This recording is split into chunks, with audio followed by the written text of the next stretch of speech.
Hello friends, आप सभी को स्वागत है प्रशांत स्टडी सेंटर में। दोस्तों देख सकते हैं आज का जो क्वेश्चन है क्लास 10 से बहुत ही ये इंपॉर्टेंट क्वेश्चन है। फ्रेंड्स देख सकते हैं क्या है, तुलनात्मक विधि से हल करें। तो फ्रेंड्स इस तरह से आप लोग को अगर एग्जाम में क्वेश्चन आएगा, जैसे कि देख सकते हैं यहाँ पे, जैसे समीकरण क्या है 8x प्लस में 5y इक्वल टू में 9 है। सेकंड समीकरण क्या है 3x प्लस में 2y इक्वल टू में 4 है। तो कहने का मतलब समीकरण आपको 2 दिया जाएगा, ठीक है ना, समीकरण 1 और समीकरण 2।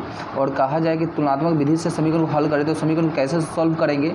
तो आइए इस वीडियो में हम लोग बढ़िया तरह से और बहुत ही आसान तरीके से सीखते हैं। चलिए तो वीडियो को शुरू करने से पहले फ्रेंड्स, अगर चैनल पर नए हो तो चैनल को सब्सक्राइब जरूर कीजिएगा और वीडियो को लाइक कर दीजिएगा। तो चलिए फ्रेंड्स वीडियो को शुरू करते हैं। देख सकते हैं पहले हम इस समीकरण को हम जान लेते हैं। समीकरण क्या है 8x प्लस में 5y इक्वल टू में 9 है, पहला समीकरण हुआ। और 3x प्लस में 2y इक्वल टू 4 में ये सेकंड समीकरण हुआ। और कहा जा रहा है कि तुलनात्मक विधि से हल करें। पहले तुलनात्मक का मतलब समझते हैं। तुलनात्मक का मतलब क्या होता है, जैसे कि इन दोनों समीकरण में से किसी एक चर का मान निकाल कर हमें क्या करना होता है, लास्ट में तुलना करना होता है। जैसे मान लीजिए 8x प्लस में y और बराबर में 9 है, ठीक ना, मतलब 5y था। मतलब आपको तो इसमें से यह समीकरण 1 का भी मतलब एक समान निकालना होगा और समीकरण 2 का भी वही एक सा ही मान निकालना होगा। फिर समीकरण दोनों का जब एक समान निकल जाएगा तो दोनों को तुलना भी करना होता है, उसी को हम तुलनात्मक विधि भी कहते हैं। ठीक है फ्रेंड्स, तो चलिए हम वीडियो को शुरू कर देते हैं। चलिए यहाँ पे पहले हम लिखते हैं सॉल्व। क्या लिखते हैं, सॉल्व हम लिख देते हैं। चलिए हम पहले इसको हम लिखते हैं समीकरण 1। क्या है आपका समीकरण 1, ये आपका समीकरण 1 हुआ। और ये क्या हुआ, समीकरण 2 हुआ आपका, समीकरण 2 आपका। तो कहने का मतलब समीकरण आप लोग समझ गए, समीकरण ये 1 हुआ और समीकरण 2 हुआ। हम पहले सॉल्व करेंगे एक एक करके, मतलब समीकरण 1 को पहले सॉल्व करेंगे फिर समीकरण 2 को भी सॉल्व करेंगे। चलिए तो हम लिखते हैं ना समीकरण 1 से, समीकरण 1 से। तो फ्रेंड्स जानते हो आप समीकरण 1 क्या है आपका, तो 8x प्लस में 5y इक्वल में 9 है। ये क्या है, समीकरण 1 है आपका, ठीक है, यहाँ तक समझ गए। चलिए हमने आपको क्या बोला, समीकरण मतलब देखिए इसमें से कोई एक समीकरण को मतलब दोनों को एक एक साथ, मतलब कोई एक मतलब एक सा मान निकालेंगे दोनों में, दोनों मतलब समीकरण का, या तो y का मान निकालेंगे तो y का दोनों का निकालेंगे। अगर मान लो हम समीकरण 1 का एक सा मान निकालना है, मतलब एक चर का मान निकालेंगे, जैसे कि एक सा हम निकालना है, मान लीजिए चलिए हम एक सा मान हम निकालते हैं 8x है, ठीक है। अब बराबर के बाद में क्या है 9 है, तो 9 लिख लीजिए। ये प्लस में 5 था ना, अगर बराबर के इस बार आएगा तो माइनस में 5y हो जाएगा। इतना आप लोग समझ गए, ठीक है फ्रेंड्स। यहाँ पे 8x मतलब क्या है, गुना में है, गुना में है तो इसको हम भाग में लिख सकते हैं। क्यों, क्योंकि यहाँ पे जो गुना में होता है वो भाग में बराबर के इस बार में लिखा जाता है। चलिए हम लिखते हैं यहाँ पे क्या x बराबर में 9 माइनस में 5y बटे में क्या ये 8 है। तो क्या कहने का मतलब आपको इधर गुना में था बराबर से पहले, बराबर के इस पर आएगा तो बटा में हो जाएगा। तो ये आपका समीकरण क्या हो जाएगा, समीकरण 3 हो जाएगा। क्या होगा, समीकरण 3 हो जाएगा। तो फ्रेंड्स चलिए यहाँ तक आप लोग समझ गया। तो कहने का मतलब क्या हुआ, एक मतलब कोई एक चर का मान निकल आया। क्या निकला, समीकरण 1 का एक सा मान निकला, ठीक है। यहाँ पे देखिए दो रैखिक समीकरण हुआ, ये x और y क्या दो चर हुआ।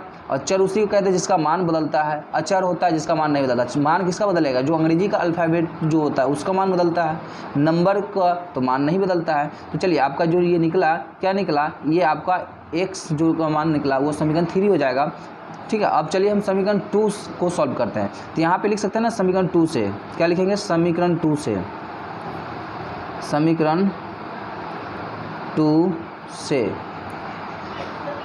तो फ्रेंड्स समीकरण 2 क्या है आपका, दिख रहा होगा, यहाँ पे देख सकते हैं 3x है, 3x प्लस में 2y है, 2y बराबर में क्या है 4 है। तो फ्रेंड्स ये समीकरण 2 था आपका, क्या था, समीकरण 2 था। अब इसका भी वही करेंगे जो समीकरण 1 का किया है। समीकरण 1 में क्या किया है, एक सा मान निकालना है, मतलब एक चर का कोई मान निकालें। इसमें भी वही करेंगे, एक सा ही मान निकालेंगे, मतलब एक चर का मान इसमें भी निकालेंगे। तो चलिए फ्रेंड्स हम इसको भी सॉल्व करें। चलिए हम यहाँ पे करते हैं पहले 3x, क्योंकि हम x का मान निकालेंगे ना। 3x बराबर में देखिए क्या है 4 है, 4 लिख देंगे। प्लस में अगर बराबर से पहले प्लस में कोई अंक रहता है और बराबर के बाद जाता है तो माइनस में हो जाएगा। तो जैसे कि देख सकते हैं यहाँ पर प्लस में 2y है, अगर बराबर के उस पर जाएगा तो माइनस में 2y हो जाएगा, ठीक है। उसका देख सकते हैं यहाँ पे 3 × x है, बीच में गुना का संबंध है फ्रेंड्स। तो इसको हम अगर बराबर के इस पर लाते हैं तो बटा में हो जाएगा, मतलब भाग में लिखा जाएगा, बिल्कुल लिखा जाएगा। तो देख सकते हैं, चलिए यहाँ पे हम लिखते हैं ऐसे x बराबर में 4 माइनस में 2y बटे में ये 3, ठीक है। आपका ये फ्रेंड्स क्या हुआ, समीकरण 4 ये आपका निकला, ठीक ना, क्या निकला, समीकरण 4। तो यहाँ तक आप लोग फ्रेंड्स समझ गए। कहने का मतलब यह हुआ कि समीकरण 2 का भी हमने एक समान निकाला है, मतलब कोई एक चर का मान निकाला है, दोनों में वही करना होता है समीकरण 1 और 2 में। और फिर क्या करेंगे, ये समीकरण 1 का जो एक समान निकला है और समीकरण 2 का जो एक समान निकला है, ये दोनों मानों का हम तुलना करेंगे। इसी को तो तुलनात्मक विधि कहते हैं फ्रेंड्स। तो चलिए हम लिख सकते हैं यहाँ पे समीकरण, ऐसे लिखेंगे इस समीकरण क्या है, 3 और क्या ये 4 है, क्योंकि हमको इसी का ना तुलना करना है फ्रेंड्स। समीकरण 3 और 4 को क्या करने पे, तुलना करने पर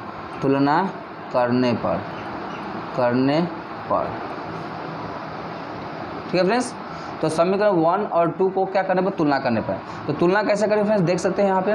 देखिए फ्रेंड्स, ये समीकरण जो 3 था, मतलब समीकरण 3 और समीकरण 4, तो ये समीकरण 3 का जो मान निकला है 9 माइनस में 5y/8 है, तो हम इसी को मात्र लिखेंगे। किसको लिखेंगे, तो इसी को। देख लीजिए, हम आपको बॉक्स में घेर देते हैं, इसको समझने के लिए आप लोगों को आसान होगा। ठीक है, हम इसको हम यहाँ पे लिख देंगे। और ये समीकरण देखिए यहाँ पे 2 को जो सॉल्व करके हम एक से जो मान निकाले हैं, इसको भी हम बॉक्स में आपको घेर देते हैं। सिर्फ आपको इतना ही करना होगा, समीकरण 3 और 4 में जो तुलना करना होता है, बस इतना ही आपको लिखना होगा। क्या है, तो पहला देख सकते हैं आप, देख लीजिए। ठीक है, 9 माइनस में 5y बटे में क्या है आपका 8 है ना, बटे में 8। और ये समीकरण 4 में देखिए यहाँ पे क्या है, बराबर। तुलना करने का मतलब हुआ बराबर करना होगा। तो देखिए यहाँ पे 4 माइनस में 2y बटे में क्या है 3 है। तो कहने का मतलब फ्रेंड्स हमने लिख दिया ये। अब हम तुलना करने मतलब क्या हुआ, देखिए एक दूसरे को बराबर में लिखना होता है, और जो बटा में रहेगा ना फ्रेंड्स, इसको एक क्रॉस मल्टीप्लाई करेंगे। क्या करेंगे, क्रॉस मल्टीप्लाई। क्रॉस जानते होंगे, तिरछा गुना।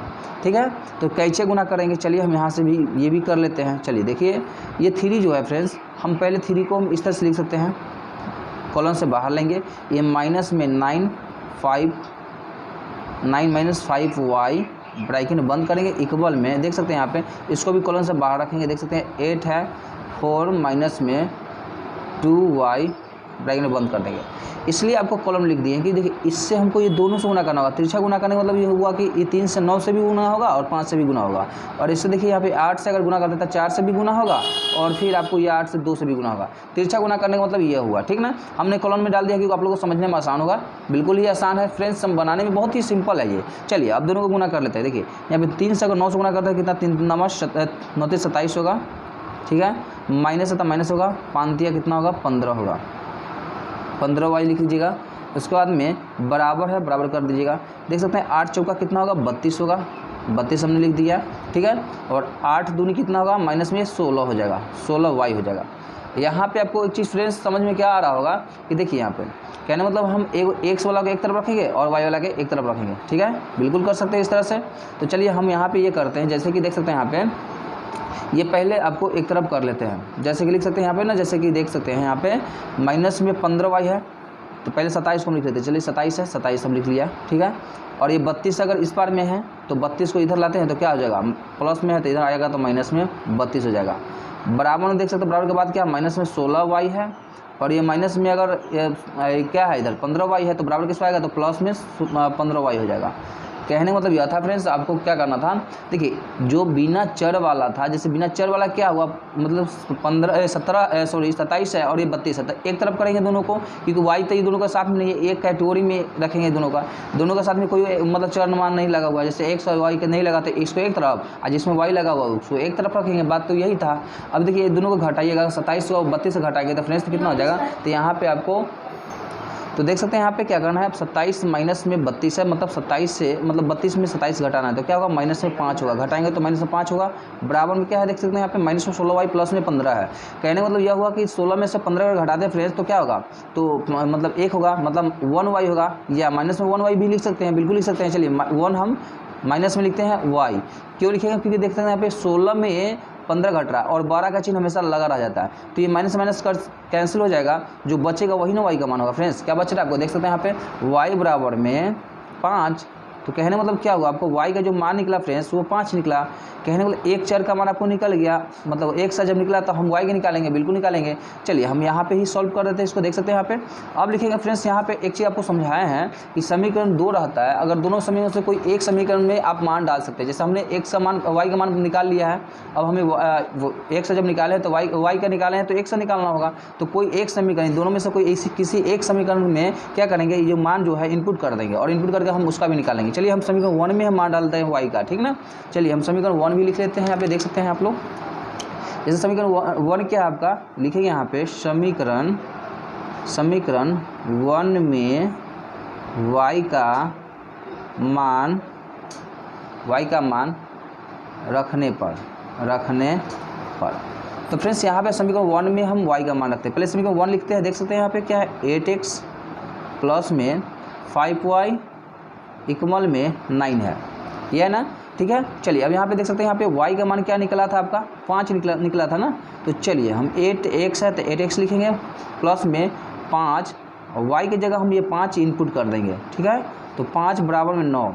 अब देख सकते हैं यहाँ पे क्या है, 8x प्लस में 5 को अगर 5 से मल्टीप्लाई करते कितना होता है, 25 होता है, बिल्कुल होता है, इक्वल में 9 होगा।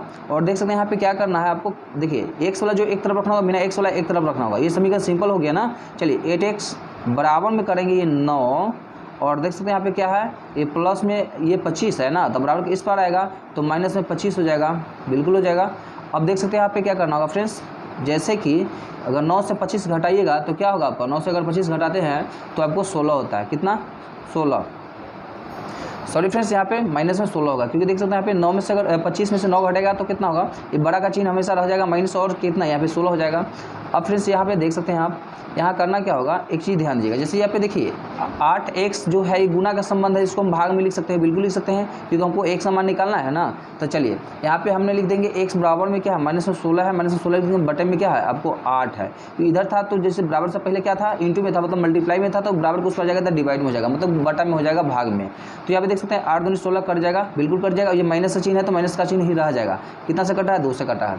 अब देख सकते हैं यहाँ पे क्या फ्रेंड्स, आपको x का जो मान निकला, क्या निकला आपको, x का मान जो निकला माइनस में 2, ये आपका दोनों का जो है x और y का मान निकल आया। कहने मतलब दो रैखिक समीकरण क्या यही हुआ, दो चरों वाले, तो एक चर का मान जैसे y यह हुआ और x यहाँ पे हुआ, तो दोनों का निकल आया। आई होप कि फ्रेंड्स ये वीडियो देखने के बाद आप लोगों को समझ में आ गया होगा। वीडियो अगर अच्छी लगी तो वीडियो को लाइक शेयर कमेंट जरूर कीजिएगा। फिर मिलेंगे नेक्स्ट वीडियो में, तब तक के लिए जय हिंद।